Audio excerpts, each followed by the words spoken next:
And good morning, welcome to Chalk Talk. I'm your host, Kim Davis, and it is super great to be with you. I've missed you guys the last 2 weeks in this format, although I have been with you from the majestic continent. This camera's a little hot. Hang on a second. Let's see if we can do something about that light. All right, there we go. So, for the past 2 weeks, I was in Africa. I was fortunate enough to travel to Ghana, spent time in Accra, flew into Accra, then spent time in Central Western Africa, traveled to Kumasi and Cape Coast, and then back to Ghana. I'm going to talk to you about that a little bit later in the show. We're going to start off, of course, catching you up on some sports stuff. While I was away, I had some people that said, you actually missed the NFL draft. Well, believe it or not, the draft went on. They were able to get through it without me. And I was able to watch it from way over there. Thank goodness for the internet and for my laptop. So I watched it, paid attention, and would not have missed this trip for really anything. You know, I had scheduled this trip to take place back in January, but COVID was just out of control. So that really wasn't an option. It wouldn't have been smart to travel then. So I'm glad that I got a chance to actually go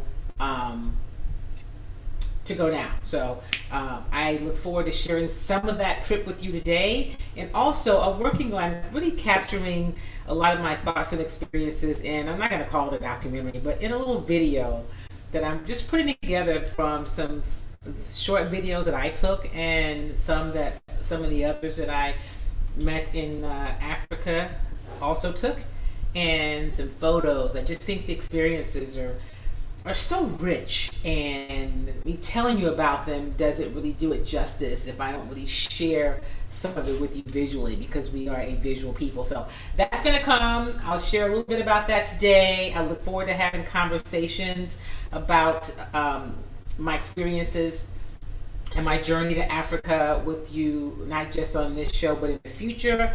And somebody asked me, would you go back? And I said, absolutely. I look forward to going back, not only to Ghana, but to, and here's Angel, who of course has been with my sister and brother for the past 2 weeks. And so she's kind of missing you guys as an audience and being a little needy today. So say hello, Angel. The Chalk Talk audience probably has missed you as well.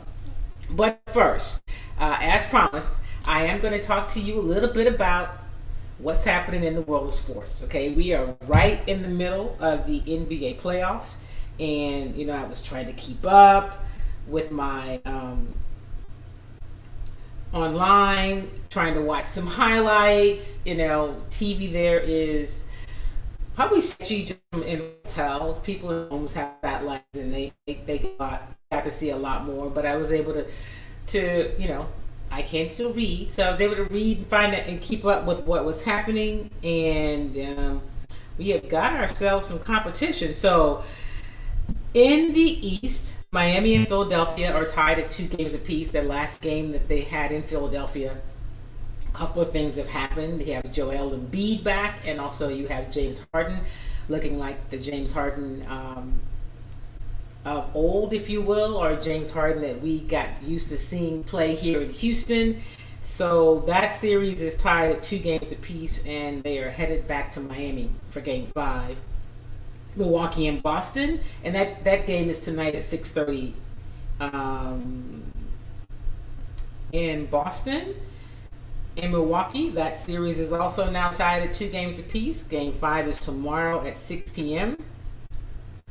And then in the West, Phoenix and Dallas are tied at 2 games apiece. Now, I'm still picking the Suns. It could be just sentimental. I'm pulling for them. I really would like to see Monty Williams get a chip and Chris Paul get a chip. Chris Paul was awful in game 4. He was awful. I think he had more fouls than he had points. He fouled out with about 9 or 10 minutes left in the game. He just did not he didn't play well at all, right? And apparently 2 of the Mavs fans have been suspended for giving Chris Paul Chris Paul's family unwanted hugs. But nonetheless, I expect them to bounce back. They're going to have to get a little more from Devin Booker, although he had 35 points. So you say, well, Kim, what do you mean they've got to get more from him? Well, they will have to get a little bit more, right? Okay. Anyway, so Phoenix and Dallas, Game 5. Phoenix has got to play better. I just don't see any way that Chris Paul has a third game that's awful, right? Because he's had 2 games that were pretty awful, and especially Game 4. I mean, he didn't make any excuses. He just did not play well. And in the other series, Golden State and in Memphis, Golden State has really taken control of that series, and having Memphis without Ja Morant is a really tough thing for them to overcome, right? And of course, last night, Steph Curry had one of those amazing kinds of games. I mean, it was only a 3-point win, but Steph Curry was nothing short of spectacular. He had 32 points. He was 10 of 25 field goals, 4-14 from 3. That's not. He did something else. He had 8 assists and only 3 turnovers. So he didn't shoot great from 3, but he played overall a really good game. And the coach, of course, was sidelined because I believe he tested positive for COVID. So anyway, the Warriors won that game. They are up 3-1 in that series. And back to the bracket. Game 4 is tomorrow at 8:30. So today's games, the Celtics and the Bucks are playing in Boston. And let me go back. Okay, that's the schedule. It's gone. Here we go. I'm like, what happened? That's not right. All right, here we go. So the Celtics and Bucks play tonight in Milwaukee, and the Grizzlies and Warriors. I'm wrong. The Mavericks and Suns play tonight in Phoenix, and the 76ers and the Heat play tonight in Miami. I had my days all mixed up. I really am back from Africa. All right, so that's kind of what's happening in the NBA. Of course, the NFL draft happened. We're 2 weeks now, and yesterday the Houston Texans had their annual charity golf tournament to raise money for the Houston Texans Foundation, which supports a number of charities, especially charities involved with young people. That was yesterday at River Oaks Country Club. Got a chance to talk to the owner, Cal McNair, and of course Nick Caserio, the general manager, and Lovie Smith, all about just this golf tournament in its 19th year and how much. I believe they've raised about $5 million over the 19 years, and yesterday they raised at least $390,000 for efforts to support youth. So they had players and coaches and some legends, some sponsors, and all involved in this golf outing as a charity event. Coach Levy is not a golfer, but he was there. He said he was really kind of hospitality. Nick Caserio says he played, but it was his second time playing golf since he's been in Houston, which is not a big surprise that golf would not be something he'd spend time on. And of course, Cal McNair said he used to play, but now he's really there for support. But we got a chance to talk with each of them, obviously, and they all and had a chance to ask them about just the thoughts about the draft. And this weekend, the rookies will be in town. They get in town on Thursday. Minicamp starts on Friday. So here is, we'll start with Lovie Smith. And he was talking about what he expects from. Hang on a second. Got a chance to talk to Lovie about the rookies coming in and really what do you expect. First, he talked about the draft and just kind of where they are and his overall thoughts. So here is him. The internet is giving me a little bit of slow. When you go into, there's a lot of ways to view ball. Of course, one of them is the draft. free agency first went, pretty much how we wanted it to, setting up the draft. We had a plan going in. Nick, the rest of the personnel staff did a great job, of course, getting us ready. We felt like we were prepared. And then you go into the draft, you hope things kind of roll your way. And that's kind of how it went. But, starting with our first draft pick, Derek Stingley, did a lot on him, an awful lot. Start adding it up, I don't think I've ever been in a program where we've drafted a cornerback, defensive back that high. But we thought that's where he should have been. We were hoping that he would be available for the game. But that got it off on the right foot. And all of our draft picks, local flavor, that was important to us too. Great football played around here, high school, colleges around here. So to get some of the players, they come into town Thursday.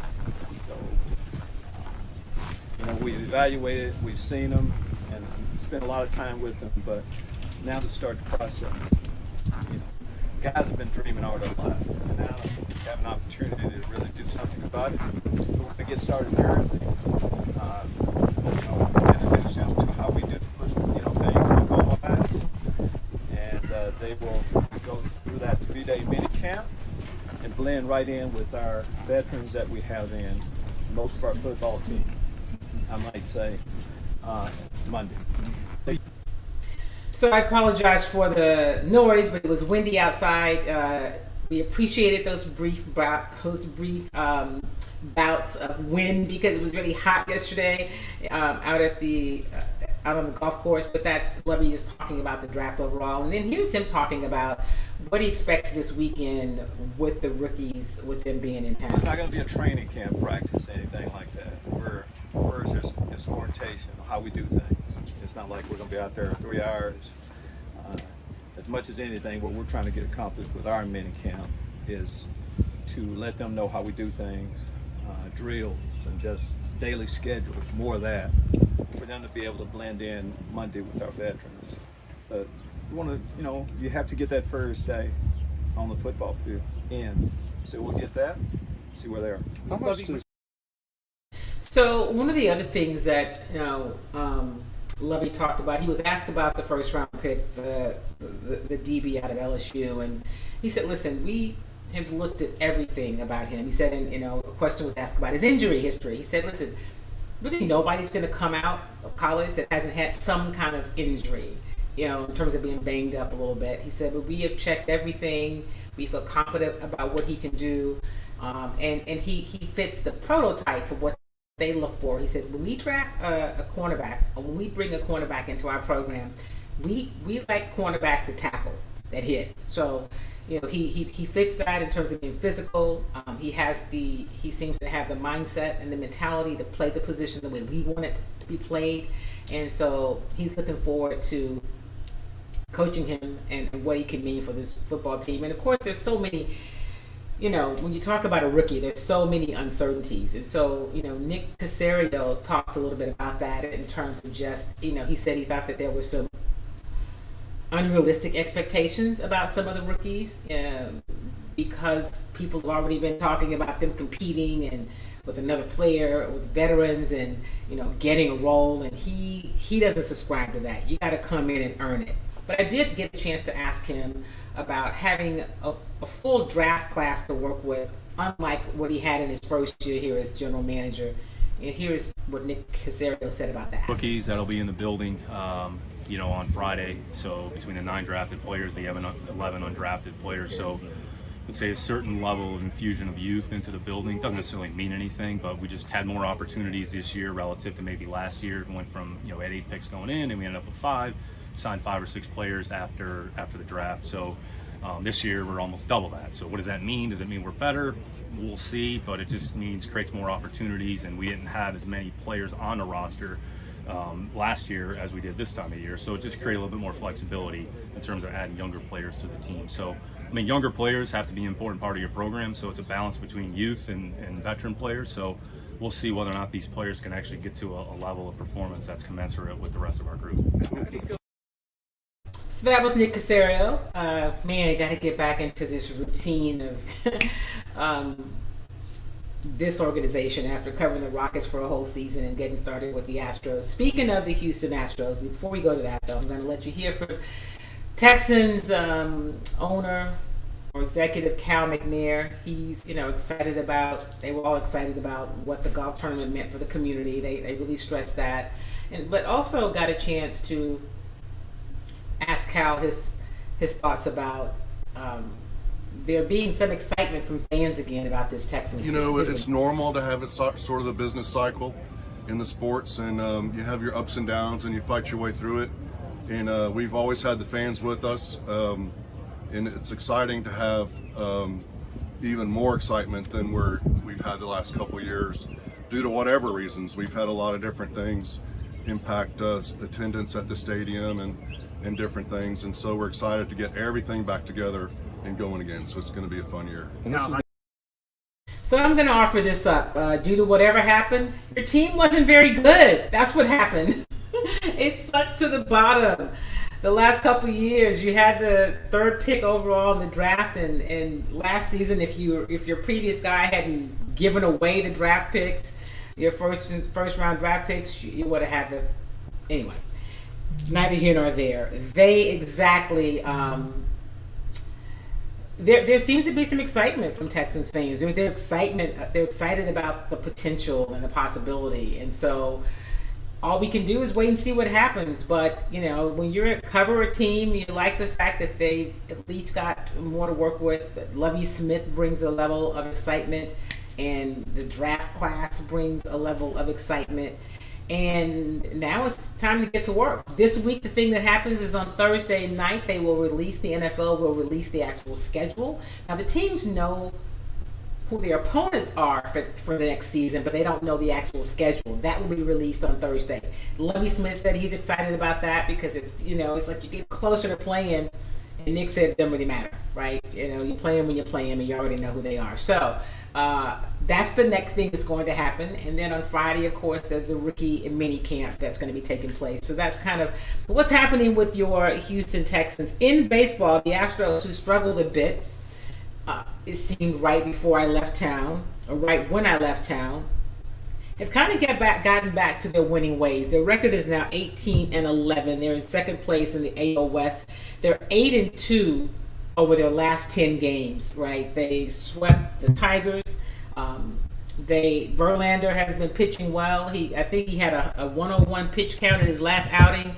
I was reading that he's in the Astro notes the last couple of days. He feels good.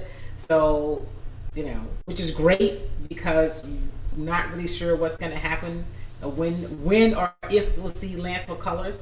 But it's good that Verlander has recovered, it seems, fully from the Tommy John surgery and is able to perform at a level that he did, at least so far, pre-surgery, and that he's holding up even when he had a heavy pitch count. So that's all good news for the Astros. They have started a road stand. They are on the road now. They are in Minnesota, where they will take on Carlos Correa and the Minnesota Twins. So that's where the team is now. Kind of an update about what's happening. NBA playoffs going on. The next thing for the Rockets will be the lottery, right? To see where they end up picking in the draft, and then the draft and summer league. I mean, it's like it never really ends. It slows down just a tad, but we'll see what happens. We'll see what happens. One of the cool things that I saw over the last few days was that Jalen Green, the Rockets rookie, and he posted about the Mother's Day gift he had for his mom, right? He gave her a really cool gift and posted it on his Instagram page. And let me see if I can share that with you. Okay, hold up.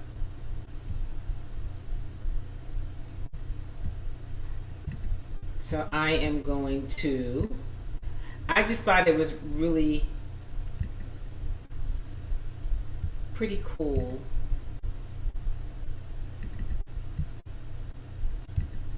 Okay, Here we go. We need audio. Okay.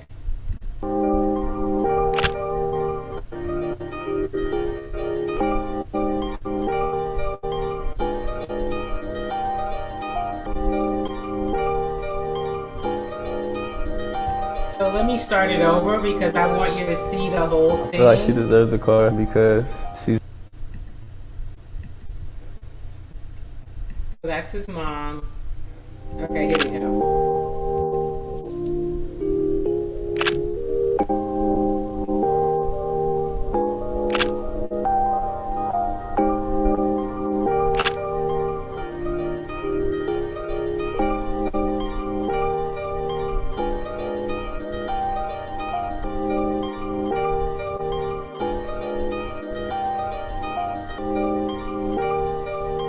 I feel like she deserves a car because she's worked so hard to provide for me, make sure I'm straight, and I always made a promise to her that when I get there, when I get to the point where I can take care of the family, I want to be able to provide for you. Shut the hell up. All yours. What? All yours. Surprise! I swear. It's all yours, mama. So if you are just listening, what that was is it was Jalen talking to his mom, and there were some pictures of he and his mom throughout their lives, and then at the end she thinks they're going to brunch, and they go outside and there's this brand new Mercedes for her, and that's what you heard her say, shut the hell up, and he has the keys and says all yours. So a really cool moment for the youngster and his mom. So happy Mother's Day. Happy Mother's Day to all of you that I didn't get to say it to last week before it happened, but it was Sunday, and for those of you who were celebrating your moms, I hope that you did that in grand style and most importantly with love. And for those who are celebrating memories like me, I hope that you are comforted in those memories of your loved ones and what they have planted in you. And so I just wanted to say that and to celebrate my mom whenever I get a chance to, which is really all the time. So happy Mother's Day to all of the mothers, all of the people who have been mothering somebody. You know, you don't have to just give birth to have an important role in someone's life. So I celebrate really all of you who've done that. So happy Mother's Day as we move on in spring. I can't even believe that today is May the 10th. We're almost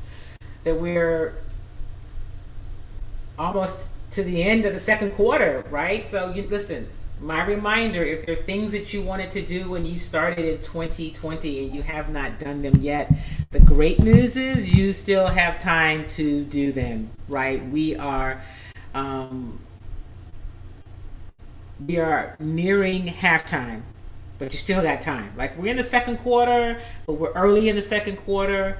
If you look at it in terms of 4 quarters makes a game, makes a year. So you still have time to get to what you need to get to. All right. So good morning. I wanted to share some of the things from my trip to Ghana.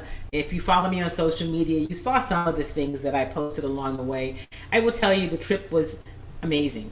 And my expectations were that it was going to be amazing, right? So I was not disappointed in that. And I knew that going to some of these historical places, like the Ancestral River, where our ancestors took the trek to take the final bath before heading to the slave castles, I knew that would be emotional, right? I knew it would be really something to see. I just didn't quite know what that would feel like. I will tell you, there was such a connection, being there and hearing the history, and I'm a history buff, so much of it I've read, but walking that same path and being there was just something altogether different. So I want to show you, but I'm going to show it to you. I want to show you some of the videos from the trip that I have some of them I've already posted, okay, in terms of stories that I've told, but others I have not. So this is, here's a little video that I posted in case you didn't see it when we visited the ancestral river.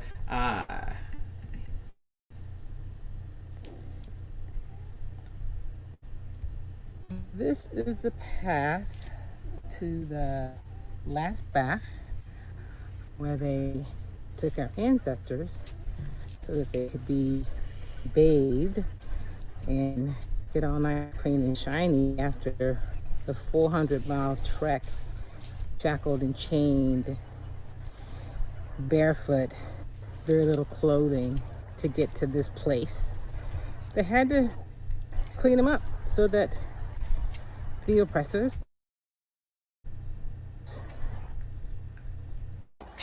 the people coming to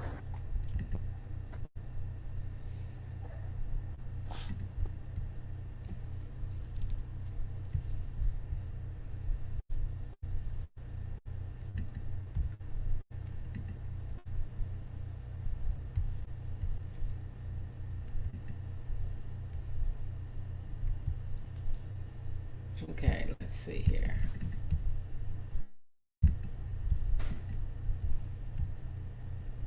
Where are we?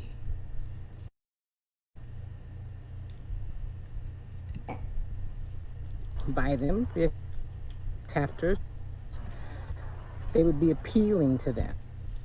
So we just took the same path that our ancestors took to the river, and we saw where they entered for the last bath. And then we also went down to the river and experienced kind of the first bath of return, where you go and wash your feet and hands and whatever way you deem to connect with the ancestors.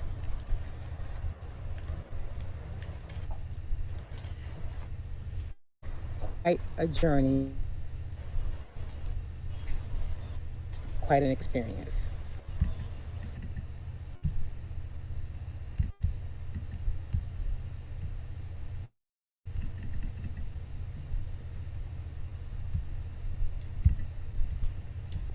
Okay, let me see here.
I think I am back. That was very bizarre. And if you are still here, thanks for hanging in there. I started talking about the ancestors, and my computer completely froze up and then just shut down. Like literally, I've never ever seen that before. So I guess I'm back. It looks like I am. I'm checking to see if I have audio.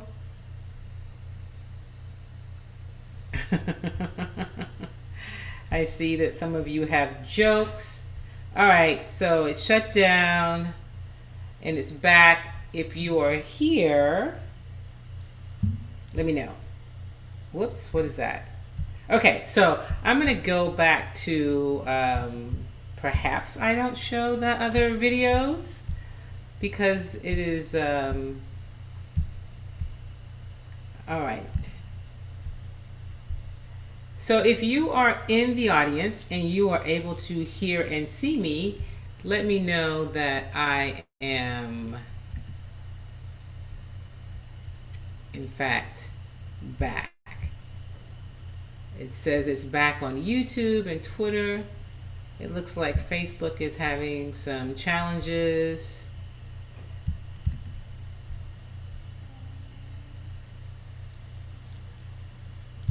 But those of you watching on YouTube, okay.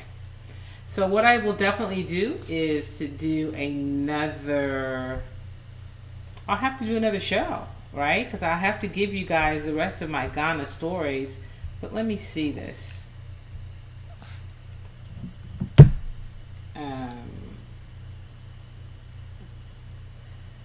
Let me see.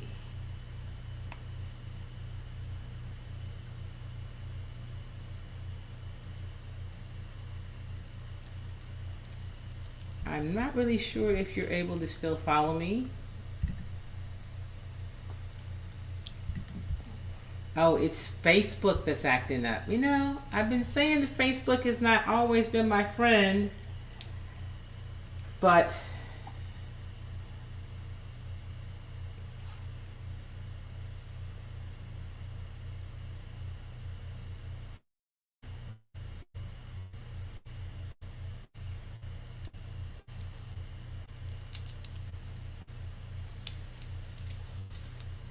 oh, it's not back on Facebook.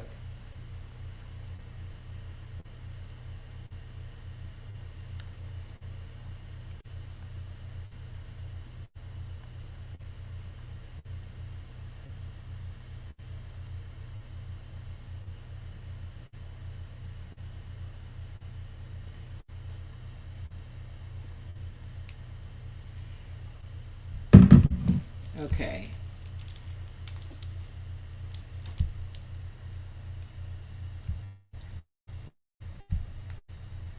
So here's what I'm going to do. I am going to end this broadcast and I'm going to restart it to see if that solves the problem. All right. Let me just see if it even will allow me to play this.